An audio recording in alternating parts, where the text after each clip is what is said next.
मैं उन दिनों 20 दिन की छुट्टी पर मुंबई आया हुआ था। माँ बाप ने शायद पहले ही से सारी प्लानिंग कर रखी थी। इसलिए मैं जैसे ही छुट्टी पर घर आया उन्होंने मेरी चट मंगनी पट ब्याह कर दिया। अपनी नई नवेली दुल्हन को अपने साथ कंस्ट्रक्शन साइट पर ले जाने का ख्याल खासा दिलकश था, लेकिन फिर सोचना पड़ा कि दीपा को अपने साथ वहां ले जाना मुनासिब भी रहेगा या नहीं। वो आज तक मुंबई से बाहर नहीं गई थी और ये मामला था दूसरे देश जाने का। मुझे ईरान के पहाड़ी इलाके में जाना था, जो आबादी से मीलों दूर एक बिल्कुल ही गैर आबाद इलाका था। वहां अगर आबादी थी तो सिर्फ सांपों और बिच्छुओं की। उसके अलावा उन पहाड़ों में टुकड़ों में बिखरे हुए कबीले आबाद थे जिन्हें संस्कार छूकर भी नहीं गुजरा था।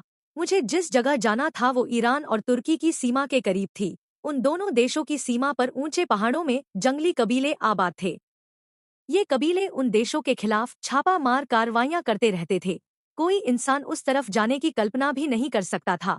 कभी कभार कोई सरकारी पार्टी किसी काम से उस तरफ जा निकलती तो ये कबायली उसे इस तरह गायब कर देते कि कभी उनका सुराग तक न मिलता। इन्हीं खतरों को देखते हुए मैंने दीपा को मना करना चाहा, लेकिन वो नहीं मानी और उसने कहा, कुछ भी हो मैं तुम्हारे साथ रहूंगी और हर जगह चलने को तैयार हूँ। मैं अपना परिचय करा देता हूँ। मैं एक सिविल इंजीनियर हूँ और एक इंटरनेशनल कंस्ट्रक्शन कंपनी में मुलाजिम हूँ, जो पुल और डैम वगैरह बनाने का काम करती है। ये कंपनी दुनिया भर में कंस्ट्रक्शन के ठेके लेती है और मुझे भी हर उस जगह जाना पड़ता है जहां काम हो रहा हो। इस किस्म की इंटरनेशनल कंपनियों में काम करने वालों को अक्सर महीनों बल्कि बरसों घर से दूर रहना पड़ता है। मेरा भी यही हाल था और मेरी पत्नी को भी शादी से पहले ये बात बता दी गई थी। इस मर्तबा हमारी कंपनी जिस डैम की तामीर करने वाली थी वो जगह ईरान के पहाड़ों में थी। हकीकत ये है कि इस डैम का मंसूबा इतना बड़ा था कि इससे पहले हमारी कंपनी ने कभी इतना बड़ा काम नहीं किया था। चूंकि ये काम साल साल तक चलने वाला था, इसलिए कंपनी ने स्टाफ के शादीशुदा लोगों का ख्याल रखते हुए साइट पर ऐसा कैंप बना दिया था जहां वो अपनी पत्नियों के साथ रह सकते थे। हमारी कंस्ट्रक्शन साइट से करीब तरीन शहर 50 किलोमीटर के फासले पर था। कंस्ट्रक्शन साइट पर पहुंचने वाली औरतों की तादाद 15 थी और वो कंपनी के अफसरों की पत्नियां थी। उन 15 औरतों में मेरी पत्नी दीपा भी शामिल थी। शुरू में उन औरतों के लिए कुछ उलझन हुई क्योंकि वो आराम और आसाइश की आदी थी, लेकिन जल्दी उन तमाम उलझनों पर काबू पा लिया गया था। लेकिन उनका ये सुकून ज्यादा देर नहीं रह सका। अशोक ने वहां पहुंचकर कैंप की जिंदगी में हलचल मचा दी। अगर मुझे पहले पता चल जाता कि अशोक भी उस साइट पर आ रहा है तो मैं दीपा को कभी भी अपने साथ ना ले जाता। मैं तो ये समझ रहा था कि वो हाईवे की तामीर के सिलसिले में दुबई में काम कर रहा है, लेकिन एक दिन वो अचानक ही यहाँ आ धमका। मैं उससे बहुत फ्री था, बल्कि यहाँ तो मैं ही उसका अकेला दोस्त था। अशोक बहुत स्मार्ट और सुंदर आदमी था। उसमें और भी बहुत सी खूबियां थीं। वो खुद काम करना और मजदूरों से भी काम लेना खूब जानता था। बड़ी बड़ी पहाड़ियों और चट्टानों को बारूदी सुरंग के जरिए उड़ाने में वो बहुत माहिर था। लेकिन उसमें एक बहुत बड़ी बुराई ये भी थी कि वो औरतों का रसिया था और इस मामले में अक्सर हद से आगे बढ़ जाता था। यहाँ अशोक के सिलसिले में मेरी परेशानी की वजह सोनिया थी। वो वाकई उन हसीन औरतों में से थी जिन्हें देखते ही दिल उनकी तरफ खिंचने लगता था। कुछ अरसा पहले तक सोनिया मुंबई के सबसे महंगे इलाके में एक बुटीक शॉप की मालिक थी। मुंबई के पॉश एरिया में उसके 2 बंगले थे। एक में वो खुद रहती थी और दूसरा किराए पर दे रखा था। उसके पास रुपए पैसे की कमी नहीं थी और ये बात किसी की भी समझ में नहीं आ सकी थी कि कंपनी में हमारे ग्रुप के 45 साला असिस्टेंट मैनेजर अमोल शुक्ला ने उसे फांस कर शादी किस तरह कर ली थी। उन दोनों की उम्र में भी 17-18 साल का फर्क था। उनकी शादी 2 साल पहले हुई थी। शादी में हमारे ग्रुप के तकरीबन सभी आदमी शरीक थे। उस मौके पर अशोक ने कुछ ऐसी हरकतें की थी कि अगर मैं वहां मौजूद न होता तो यकीनन उसकी पिटाई हो जाती। अतीत के उस तजुर्बे को देखते हुए मौका पाते ही मैंने अशोक से कहा, देखो अशोक, मैं जानता हूँ कुछ अरसा पहले तुम सोनिया के मामले में अमोल शुक्ला के लिए परेशानी पैदा कर चुके हो, लेकिन यहाँ सोनिया के सिलसिले में तुम्हें मुहतात रहना होगा। तुम उससे दूर ही रहो तो बेहतर है। अशोक के मुंह से बेख्तियार गहरा सांस निकल गया और उसने कहा, तुमने देखा है वो कितनी हसीन है, फिर उससे दूर क्यों कर रहा जा सकता है। मैंने कहा, ये मत भूलो कि ये मुंबई नहीं है और ये कि अमोल शुक्ला भी अब असिस्टेंट मैनेजर नहीं बल्कि हमारे ग्रुप का मैनेजर बन चुका है। लेकिन अशोक ने मेरी बात पर कान नहीं धरा और फिर अशोक ने पहले ही दिन ऐसी हरकतें शुरू कर दी जिनका मुझे डर था। मैं समझ रहा था कि वो खतरे की तरफ बढ़ रहा है। शादी से पहले अमोल शुक्ला हमारे ग्रुप का असिस्टेंट मैनेजर था, लेकिन शादी के चंद महीने बाद उसे मैनेजर की पोस्ट पर तरक्की दे दी गई थी। इस तरह उसे बहुत पावर मिल गई थी। यूं भी वो एक घाघ आदमी था। उसने बहुत दुनिया देखी थी। उसके बहुत से दोस्त थे तो दुश्मनों की गिनती भी कुछ कम नहीं थी। उन दुश्मनों से निपटने के लिए उसने अपने आसपास बहुत से खतरनाक गुंडे भी पाल रखे थे। कंपनी की तरफ से उसे जो कार ड्राइवर मिला हुआ था वो ऐसे तो कंपनी का एक मामूली सा मुलाजिम था, लेकिन हकीकत ये थी कि वो अमोल शुक्ला का पाला हुआ गुंडा था। इसी तरह उसका सेक्रेटरी कहलाता तो सेक्रेटरी था, मगर कराटे का माहिर होने के अलावा एक खतरनाक बॉक्सर भी था। उनके अलावा भी उसने और भी कई गुंडे पाल रखे थे जो अलग अलग जगह पर काम करते थे, लेकिन दर हकीकत वो अमोल शुक्ला के बॉडीगार्ड थे और उसके इशारे पर अशोक जैसे आदमी की हड्डियों का सूरमा बना सकते थे।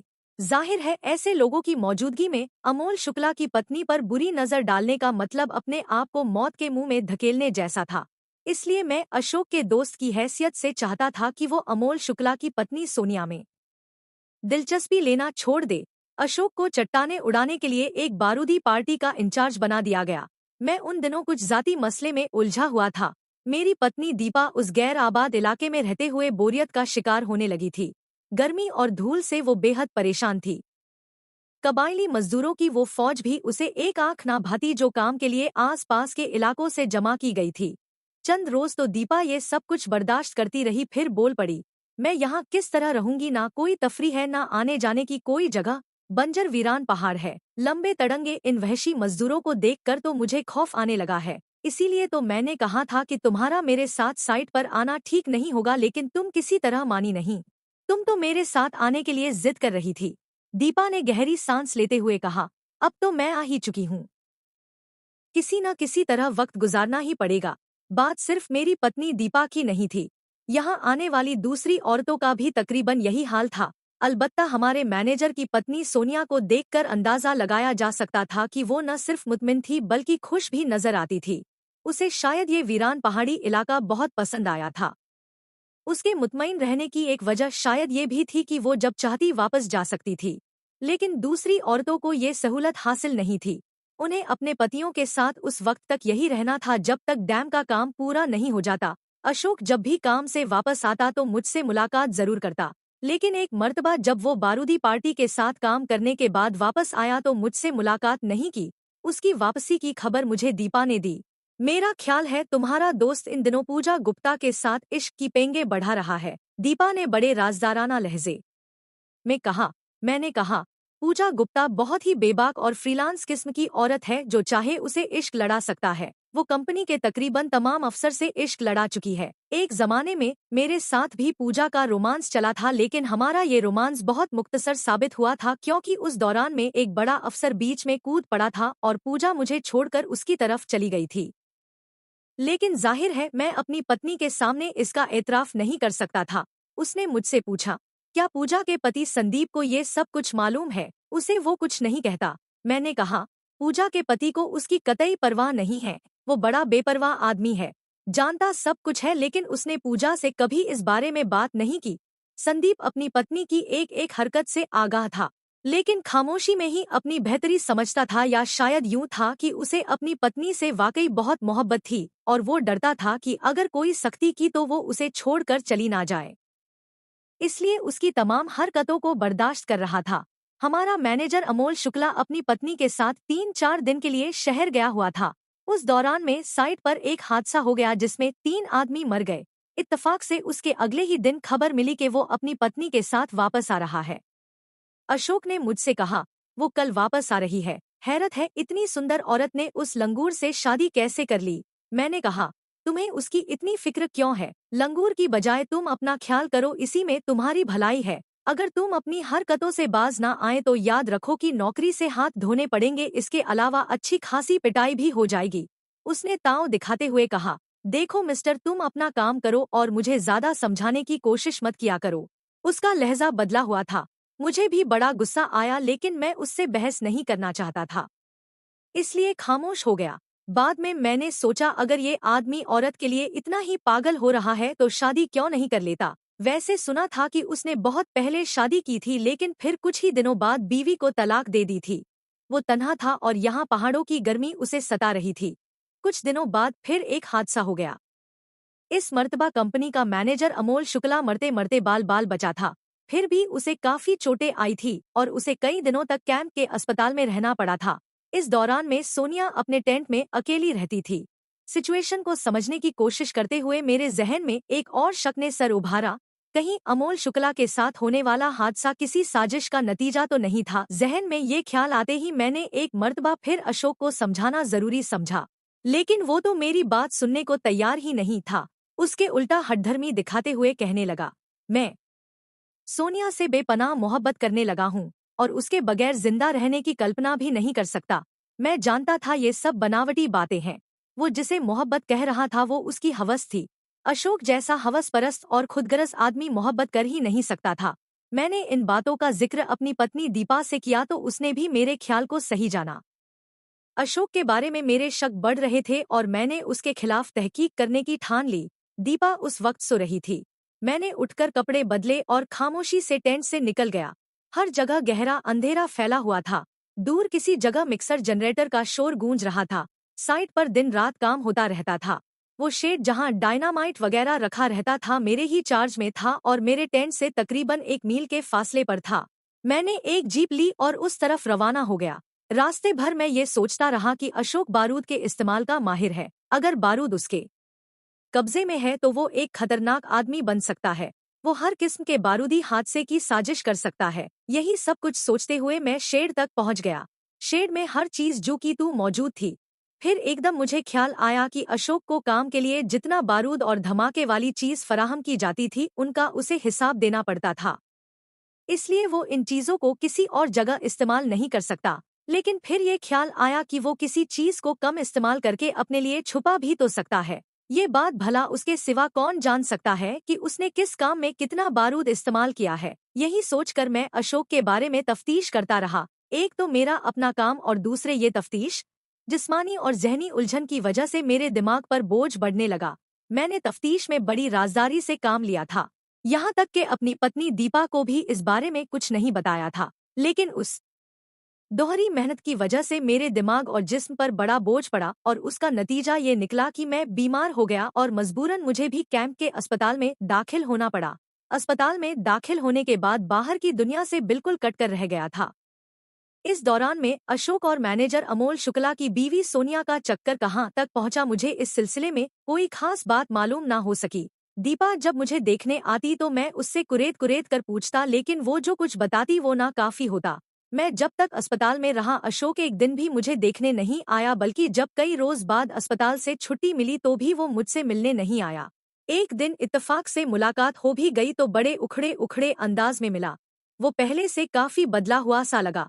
मुझे अफसोस भी हुआ कि अब वो किसी वजह से मुझसे कतराने लगा है। मैंने भी तय कर लिया कि अब उसके मामले में टांग नहीं अड़ाऊंगा। उसका जो जी चाहे करे, एक दिन खुद ही भुगतेगा। मैंने अपनी सारी तवज्जो अपने काम की तरफ रखी हुई थी। एक दिन सुबह सवेरे मैं अपनी जीप में बैठा जा रहा था कि जीप के रेडियो पर मुझे खबर दी गई कि जमीन खोदने वाली मशीन न जाने किस तरह एक ऊंची पहाड़ी पर जा पहुंची है। ये बड़ी कीमती मशीन थी। उसकी कीमत 50 लाख रुपए थी। मुझे ये समझने में देर नहीं लगी कि ये कुर्द कबाइलियों की हरकत होगी।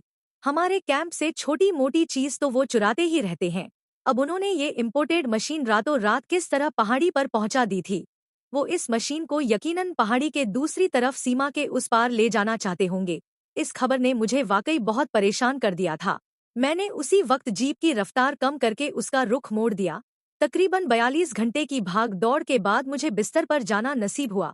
बिस्तर पर लेटते ही मैं ऐसा बेखबर सोया कि अगर कोई मेरा गला भी काट देता तो मुझे पता ना चलता।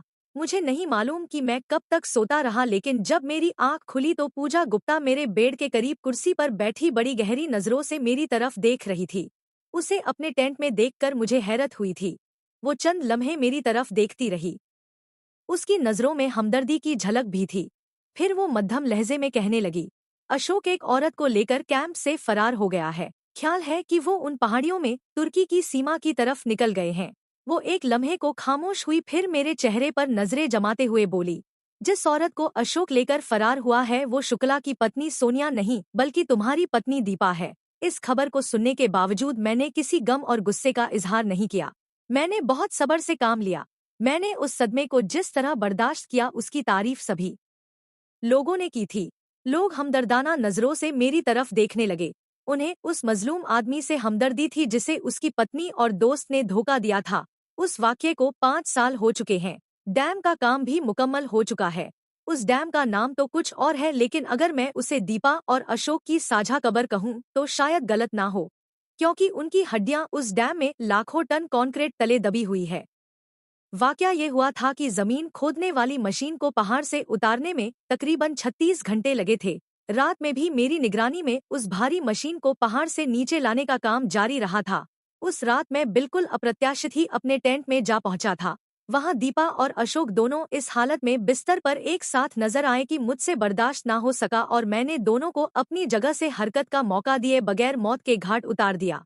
फिर मैंने दोनों की लाशों को अपनी जीप में डाला और रात के अंधेरे में उस जगह ले जाकर डाल दिया जहां उस वक्त कॉन्क्रीट भरा जा रहा था। ये सारा काम मैंने रात के अंधेरे में अकेले ही किया था। किसी ने ना तो कुछ देखा और ना सुना। लोग आज तक यही समझ रहे हैं कि अशोक मेरी बीवी दीपा को लेकर रात के अंधेरे में सरहद पार कर गया था, लेकिन ये सिर्फ मैं ही जानता हूँ कि उनकी हड्डियां कम से कम 20 लाख टन कंक्रीट के नीचे दबी हुई हैं। वो डैम उनका मकबरा है, आज के दौर का ताजमहल, जिसे एक मोहब्बत करने वाले पति ने अपनी बेवफा पत्नी और गद्दार दोस्त के लिए तामीर किया था। प्यारे दोस्तों, अगर आपको मेरी कहानियाँ पसंद आती हैं तो प्लीज मेरे चैनल को सब्सक्राइब करके मुझे सपोर्ट करें। शुक्रिया।